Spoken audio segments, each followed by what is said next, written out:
sekalian, bagaimana perjalanan umat Islam di pentas sejarah secara sekilas. Ya.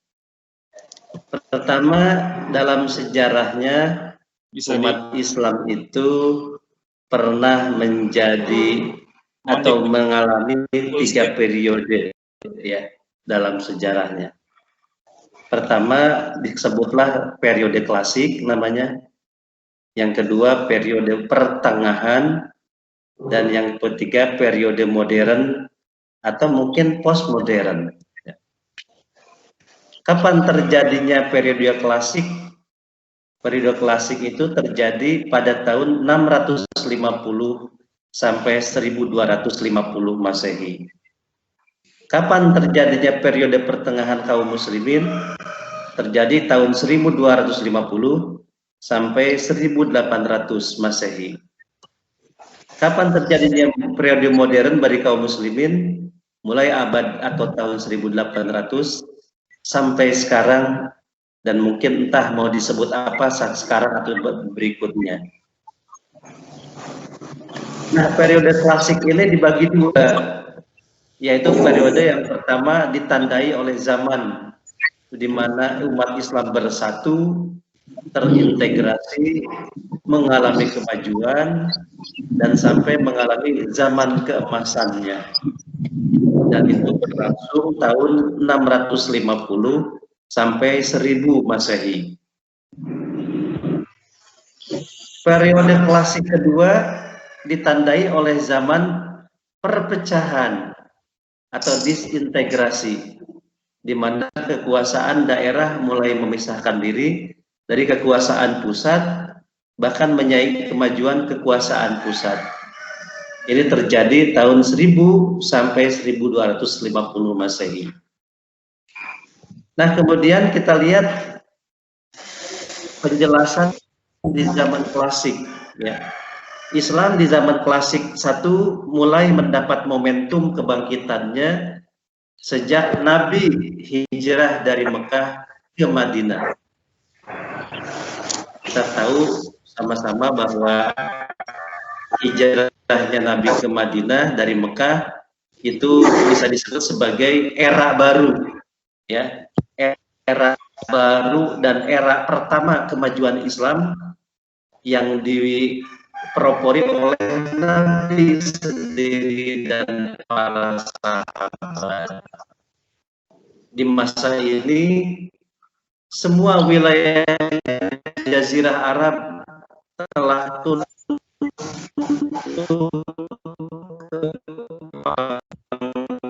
Nabi sebelum Nabi wafat. Jadi Nabi telah menguasai bukan hanya Madinah, tapi juga Mekah, dilakukan futuh Mekah namanya. Kemudian seluruh Jazirah Arab tunduk ke pangkuan Nabi. Nah, lalu setelah atau Syria, kemudian Mesir, Irak, Baghdad, Persia pun takluk ke pangkuan Islam. Jadi dakwah Islam keluar Jazirah Arabia begitu hebat, terutama pada masa Umar bin Khattab yang memiliki kemampuan administrasi kemiliteran yang ulung. Kemudian kekuasaan Islam makin membesar setelah Bani Umayyah berhasil membuka wilayah baru. Yang wilayah itu bukan hanya di Jazirah Arab, tapi sampai kepada wilayah Eropa, yakni Andalus atau istilah kita Spanyol di barat dan India di timur. Sehingga barat menjadi berkenalan dengan Islam karena Islam mampu menembus wilayah Spanyol lewat Gibraltar atau Selat Gibraltar, daerah utara dari Maroko. Lalu kemajuan yang dicapai tidak hanya di bidang politik di masa klasik ini, tapi juga di bidang militer, di bidang ekonomi. Pada masa Khalifah Umar bin Abdul Aziz sampai kesulitan orang mencari mustahik zakat saking makmurnya masyarakat waktu itu, sehingga dana zakat akhirnya didistribusikan ke wilayah lain yang masih terdapat duafa.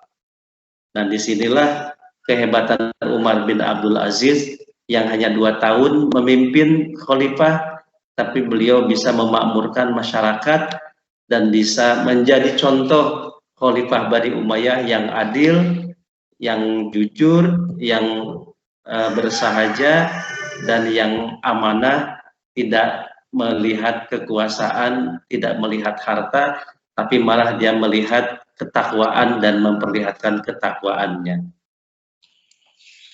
Kekuasaan Islam makin membesar setelah Khilafah Bani Umayyah berhasil membuka wilayah baru sampai Andalus di barat dan India Timur. Ya. Kemudian periode kemajuan yang tadi disebutkan itu bisa dicapai kemajuannya pada masa Abbasiyah. Ya. Pada masa Abbasiyah itu kekuasaan Islam demikian sehingga kemajuannya tidak hanya dalam bidang politik, ekonomi, tapi juga dilengkapi dengan kemajuan ilmu agama, ilmu umum, filsafat, peradaban, tentu di samping kemajuan politik, militer, dan ekonomi. Ya. Sehingga di masa itu muncul tokoh-tokoh ilmuwan yang luar biasa yang sampai sekarang dicatat dengan tinta emas baik oleh sejarawan Muslim maupun sejarawan dari Barat. Kita mengenal ahli matematika, ada namanya Al-Khawarizmi. Kita mengenal kedokteran, ada namanya Ibnu Sina dan Ar-Razi. Kita mengenal ada ahli ilmu kimia, Jabir bin Hayyan. Kita mengenal ada ahli kacamata yang menemukan kacamata di masa itu, namanya Ibnul Haytham atau Al-Hazan. Ya. Kita juga menemukan ahli-ahli ilmu keislaman seperti ahli tafsir, ya. Ada Ibnu Jarir At-Tabari, ada ahli ilmu fikih yang terkenal dengan 4 mazhab yang disebut dalam sejarah sebagai mujtahid mutlak. Ada Imam Maliki atau Malik bin Anas, ada Imam Hanafi atau Abu Hanifah, ya. Ada Imam Syafi'i, dan ada Ahmad bin Hambal atau kita sering menyebutnya Imam Hambali. Ya. Itu ada ahli-ahli fikih yang tidak ada taraknya ke ijtihadnya itu sampai disebut mujtahid mutlak. Ya. Lalu ada ahli hadis, yang ahli hadis ini luar biasa sebagai peneliti ulum seperti Imam Bukhari dan Muslim yang luar biasa meneliti hadis sampai 300.000 yang dia dapatkan, tapi setelah diseleksi dia meneliti hanya mengatakan yang sahih saja hanya 3.000-an hadis. Ya. Ada Imam Muslim, sehingga 2 orang ini Imam Bukhari dan Muslim disebut sebagai Al-Quran kedua oleh para sejarawan pemikiran Islam. Ya. Jadi Al-Quran pertama itu adalah Al-Quran yang kita baca, yang 30 juz. Ada yang menyebut Al-Quran kedua itu adalah hadis Bukhari dan Muslim. Ya. Dalam tanda kutip tentu saja, ya. Ini pernyataan-pernyataan Nabi yang tertulis, yang statusnya sahih, ya, dapat dipercaya. Ya. Nah, lalu ada Abu Dawud, Imam Ibnu Majah, An-Nasai, Tirmidzi, ya. Itu adalah orang-orang yang kemudian dalam tradisi penulisan hadis disebut kitabnya Kutubus Sittah, ya. Jadi kitab-kitab yang 6. Jadi orang-orang yang 6 orang tadi adalah ulama ahli hadis yang tidak ada tandingannya, ya. Mereka menemukan hadis lalu mensortirnya sehingga dia meneliti, ada yang hanya sahih saja, ada yang kemudian dipisahkan sahih dengan hasan, ya.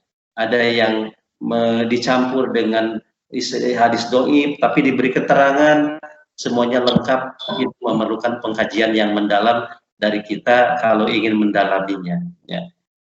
Ada ahli yang lain, ya, yakni ahli tasawuf. Nah, ahli tasawuf ini adalah orang-orang yang mendalami ilmu-ilmu ilmu batin, ya, pengetahuan kebenaran melalui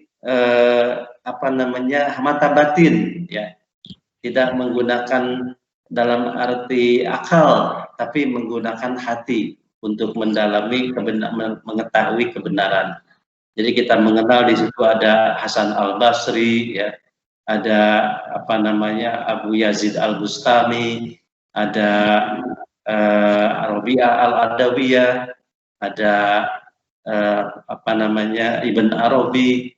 Mereka semua meneliti kebenaran dengan caranya sendiri, yakni dengan mata hati.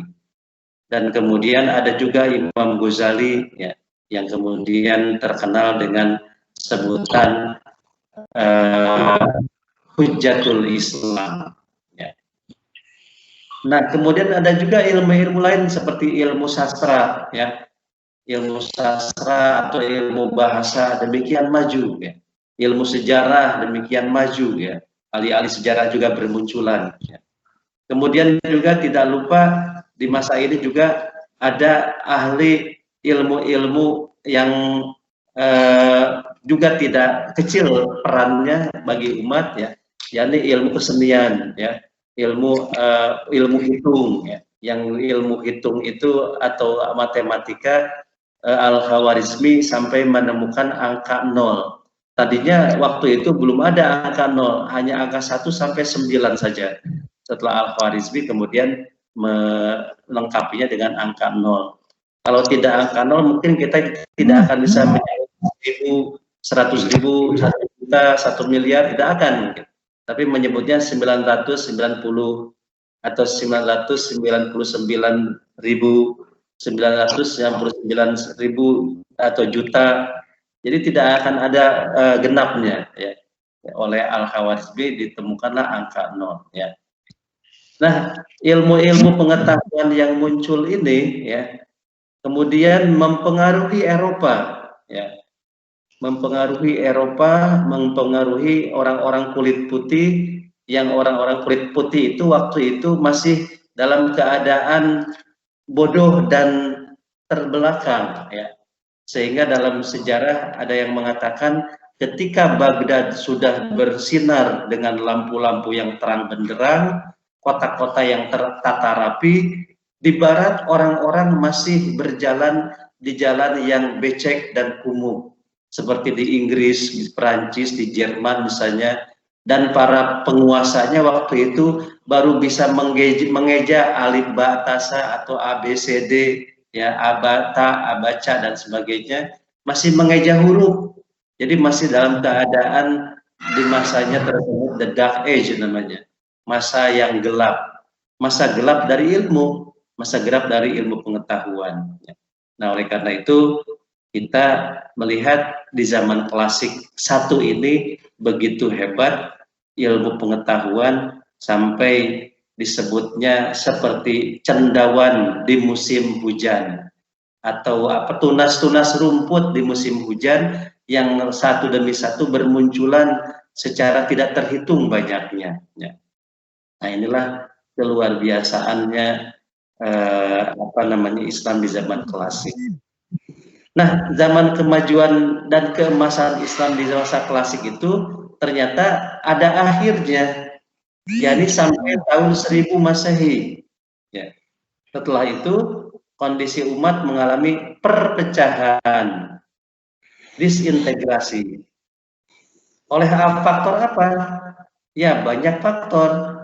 Ada faktor politik, faktor kekuasaan. Orang ingin ubun-ubunnya itu orang ingin berkuasa. Padahal ada kekuasaan yang di pusat di Baghdad itu. Tapi yang di daerah gagal ingin berkuasa, ingin membentuk kerajaan-kerajaan kecil, ingin membentuk dinasti-dinasti kecil. Sehingga muncullah ada di Persia, ada di dinasti Ikhshid, di Mesir ada dinasti Fatimiyah, ada dinasti Tulunia, ada dinasti yang menggantikan Fatimiyah itu semua ingin berkuasa di daerah sehingga kekuasaan pusat makin lama makin lemah karena kekuasaannya makin berkurang. Ya. Dan faktor agama, demikian juga aliran agama bermunculan. Ada orang yang beraliran Syiah itu merasa fanatik dengan alirannya.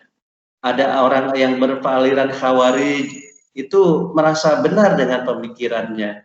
Ada yang berpikiran Mu'tazilah merasa benar dengan pemikiran Mu'tazilahnya. Ada yang beraliran Maturidiyah, itu sama-sama memiliki semacam fanatisme golongan. Ya. Di samping itu perpecahan juga muncul karena persaingan etnis, yakni etnis Arab merasa diri paling hebat karena disebut orang Islam pertama. Orang Persia disebut anak warga negara kelas 2 karena istilah orang Sunda itu ada istilah anak bawang, ya. Islamnya baru kemarin sore, jangan ngelunjak kata orang Arab. Ada orang Turki, ya, yang disebut sebagai orang yang Islamnya juga disebut anak bawang kedua setelah Persia. Nah, jadi akhirnya karena makin lama makin meruncing perpecahan etnis ini, sehingga kemudian terjadilah permusuhan yang tidak sulit, yang tidak mudah untuk diakurkan kembali atau untuk didamaikan kembali. Nah, inilah hal-hal yang menyebabkan terjadinya disintegrasi atau perpecahan di masa itu karena perbedaan politik, aliran agama, persaingan etnis, bahkan juga yang tidak boleh tidak persaingan antara perbedaan khilafiyah, ya, perbedaan khilafiyah dan perbedaan penganutan mazhab. Yang menganut mazhab Syafi'i memusuhi mazhab Maliki, yang menganut mazhab Maliki memusuhi mazhab Hanafi, yang memusuhi mazhab yang mengikuti mazhab Hanafi memusuhi mazhab Hambali. Itu terus sehingga kadang-kadang terjadi pertumpahan darah hanya karena perbedaan mazhab. Ya. Nah, disinilah mulai banyak terjadi perpecahan yang sulit untuk disatukan kembali karena perbedaan-perbedaan ini. Ya. Kemudian ini zaman pertengahan, ya, kita lihat ke depan, zaman atau periode pertengahan berlangsung pada tahun 1250 sampai 1500. Nah, disinilah terjadi kelemahan dan kemunduran Islam di berbagai bidang. Di sini tidak ada satu tokoh pun yang muncul dengan pemikiran dan teori-teori penemuan barunya. Akhirnya Islam di masa ini mengalami malaise total, ya. Malaise total itu kelelahan berpikir total. Jadi di masa ini orang Islam tidak mau lagi berpikir yang berat-berat. Bahkan dunia ini mereka haramkan, ya. Mereka haramkan dengan mengambil dalil ad-dunya'u jifaun katanya. Wa talibuha kilabun. Dunia ini adalah bangkai, yang mencari bangkai hanya anjing, ya. Jadi dunia ini milik orang-orang yang mencari bangkai, ya. Karena orang Islam tidak lagi memikirkan dunia, ya, padahal mereka hidup di dunia. Atau ada juga yang memiliki semboyan ad-dunya sijnul mu'minin. Dunia itu penjara bagi orang mukmin, wa jannatul kafirin, dan surga bagi orang kafir. Karena menganggap bahwa dunia ini adalah penjara, maka orang-orang kafir mengembangkan dunia ini, mengambil apa yang dulu diambil oleh kaum muslimin, yakni peradaban keilmuannya. Kemudian orang barat menjadi maju karena mengambil peradaban dari Islam, sementara kaum muslimin tidur nyenyak sehingga ratusan tahun Islam tidak menghasilkan apa-apa dan orang-orang barat mulai muncul, ya. Inggris mulai muncul, ya. Spanyol mulai muncul, kemudian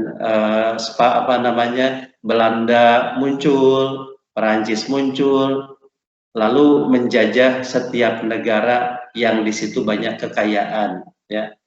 Indonesia dijajah oleh Belanda, ya. Pernah juga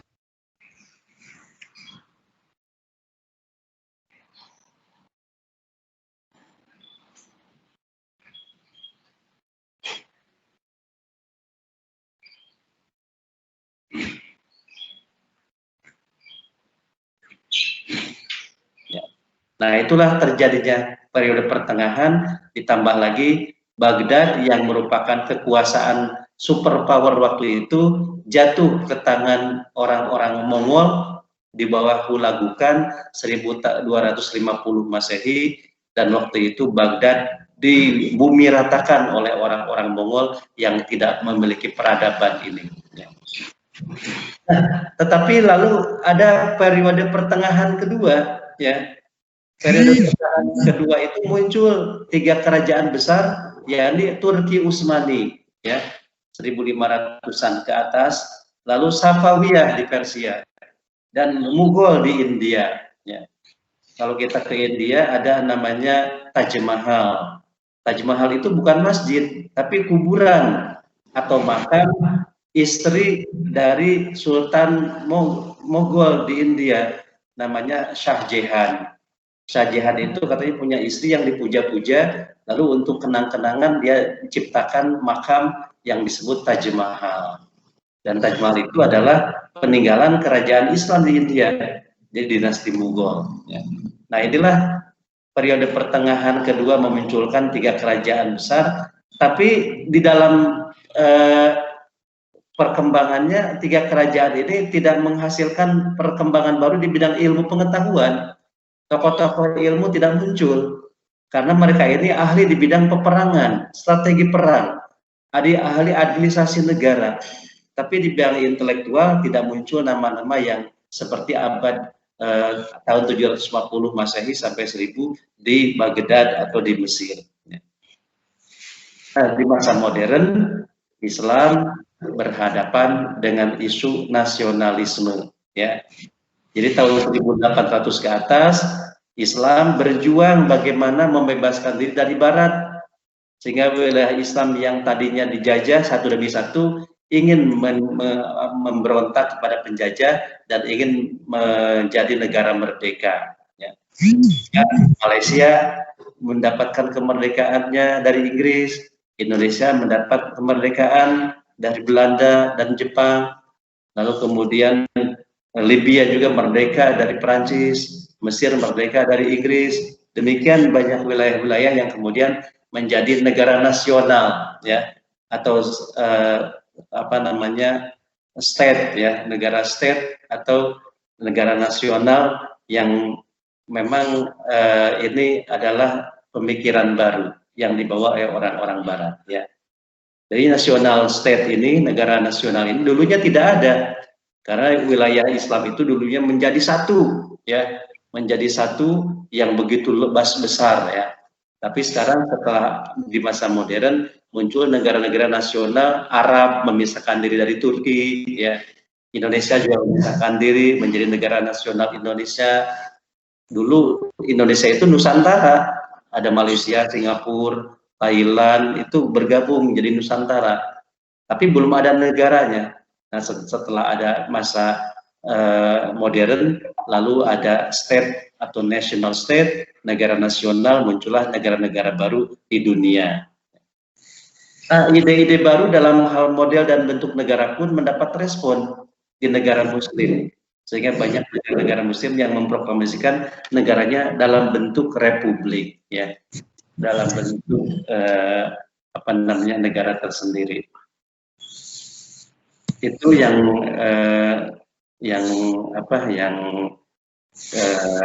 bisa kita jelaskan. Lalu apa yang bisa kita petik dari kejadian masa lalu itu untuk kita semua? Inilah yang bisa kita sampaikan. Pertama, persatuan umat itu mahal sekali para jemaah sekalian, ya. Bila terjadi perpecahan akan sangat sulit mencari solusinya, ya. Oleh karena itu tidak boleh ada perpecahan di antara kita. Wajar sekali dari dulu sampai sekarang yang namanya perbedaan itu selalu ada. Perbedaan mazhab, perbedaan khilafiyah sangat sulit untuk dihilangkan karena masing-masing punya dalil, ya. Karena itu Muhammadiyah yang punya dalil, NU yang punya dalil, mereka kunut, kita punya dalil tidak kunut, itu tetap kita harus saling menghormati, ya. Kita harus tetap bersatu. Perbedaan itu boleh ada, tapi jangan sampai menjadi bibit perpecahan. Mungkin mereka bermazhab, kita mungkin tidak, karena kita langsung kepada Nabi, ya. Itu pun boleh kita anut.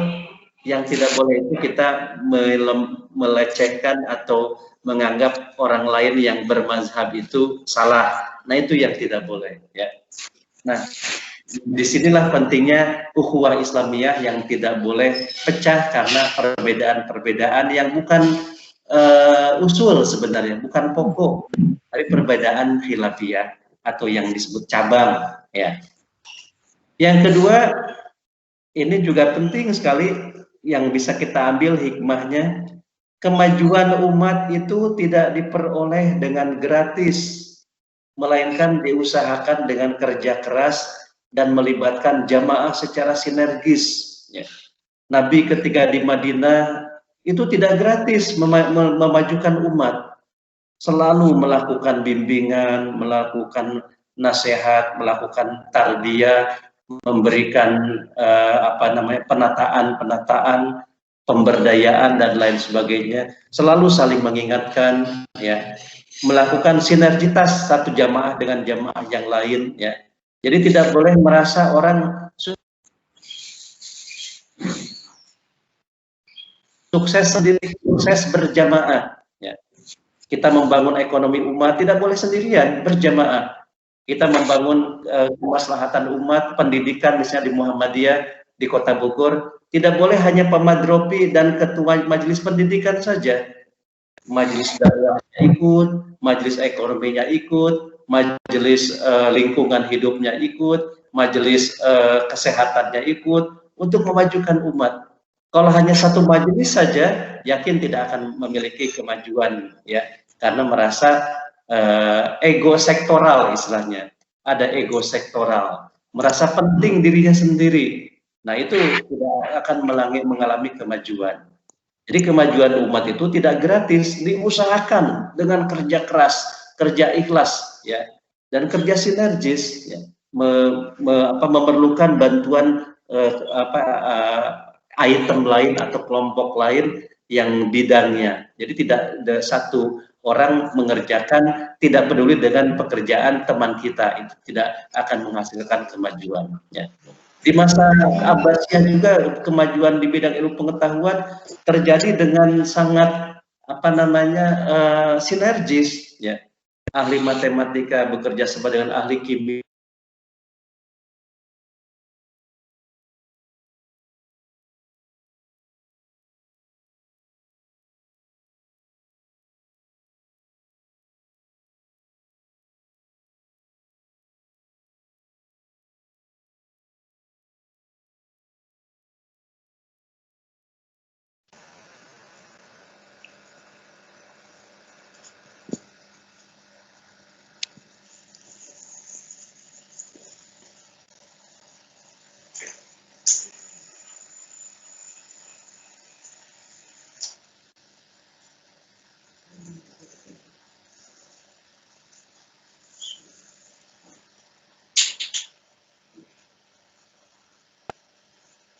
menciptakan mobil tanpa supir, ya. Dan sekarang mobil itu di Eropa sudah ada yang tidak perlu pakai supir, dia jalan sendiri dengan digital itu, ya. Kemudian nanti juga orang-orang itu akan kehilangan banyak pekerjaan. Karena apa?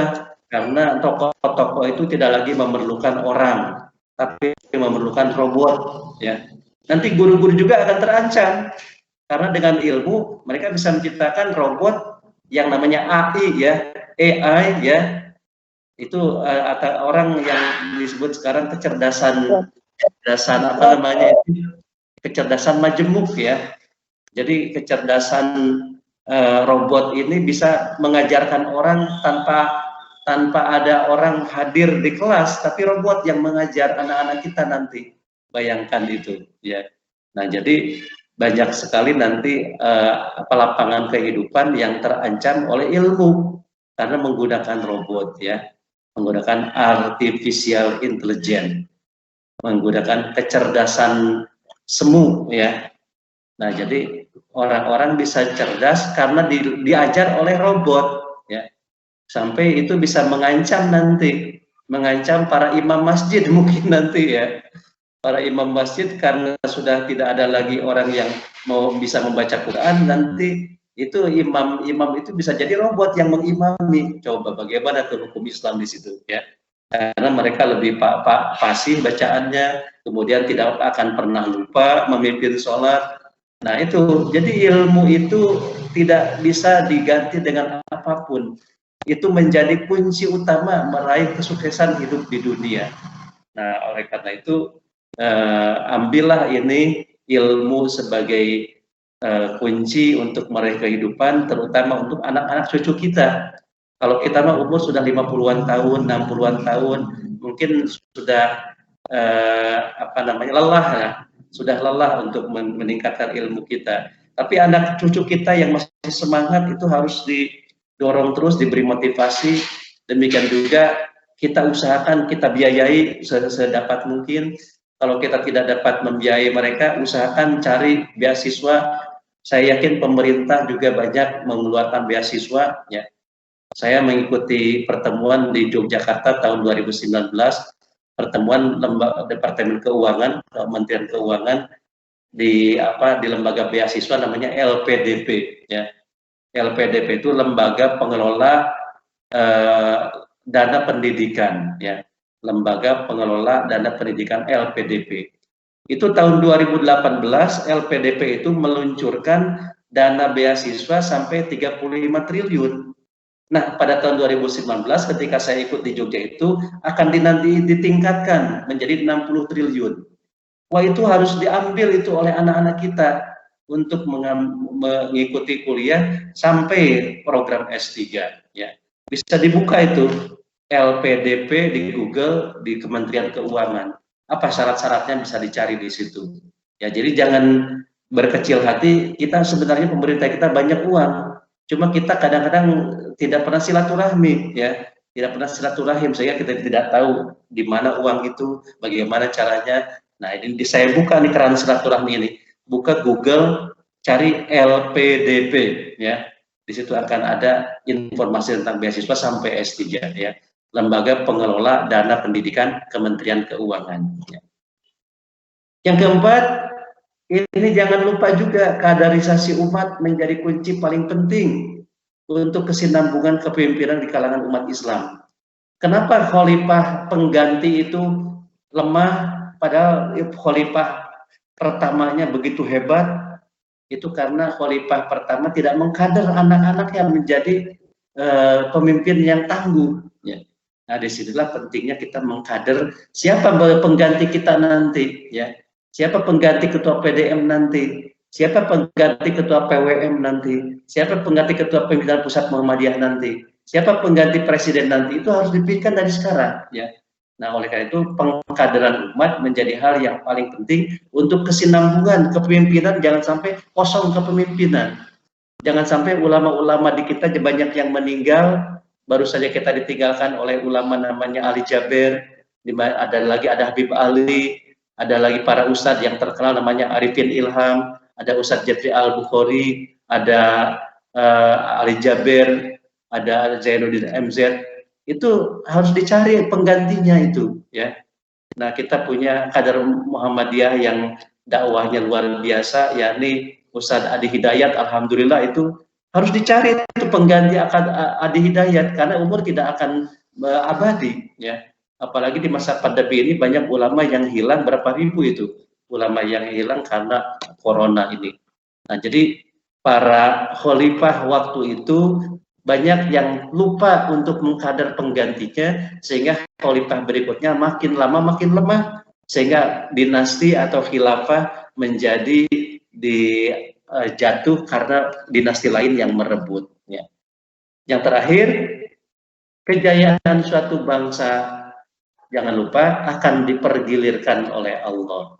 Kini orang-orang non-muslim yang memimpin peradaban, yang mengalami kemajuan, nanti insya Allah kaum muslimin akan kembali meraih kemajuan peradabannya. Karena ibaratnya peradaban itu seperti roda pedati, ya. Kadang di atas, kadang di bawah. Sekarang kita yang di bawah, dulu kita yang di atas. Di zaman Spanyol, ya, dikuasai. Kemudian sampai ke Perancis, sampai ke Italia, ya. Tapi sekarang rupanya kita sedang jadi penonton, sedang jadi konsumen, bukan pemain, bukan produsen, ya.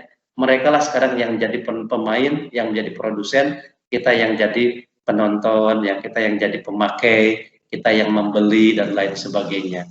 Tapi tidak mungkin kejayaan itu akan kembali diraih oleh kaum muslimin kalau kita tidak berusaha, tidak memiliki kiprah, tidak memiliki aktivitas. Kita hanya tidur, ya. Kalau anak-anak muda sekarang mainnya hanya Facebook, ya, Instagram, baca gosip, baca rumor, baca hoax, ya, itu nggak akan terjadi kemajuan diraih kembali oleh kaum muslimin. Tapi kalau kita kerja keras, raih ilmu pengetahuan, kemudian kita bersatu, hindari perpecahan, insya Allah kemajuan itu akan kembali dimiliki oleh kita semua. Amin ya rabbal alamin. Mudah-mudahan bermanfaat. Kami kira sebagai pengantar cukup sekian. Kalau ada pertanyaan silakan. Kalau tidak ada, karena waktu sudah jam 8, boleh kita akhiri untuk sesi hari Ahad hari ini. Demikian saya kembalikan kepada Pak Rahmat Sabtono sebagai host. Assalamualaikum warahmatullahi wabarakatuh. Waalaikumsalam warahmatullahi wabarakatuh. Jazakumullah khairan katsiran. Mungkin jika berkenan bisa ada sesi tanya jawab, Prof, ya. Silakan, tapi ada waktu ya. 2 atau 3 pertanyaan kami persilakan pada jamaah yang hadir untuk mengajukan pertanyaan.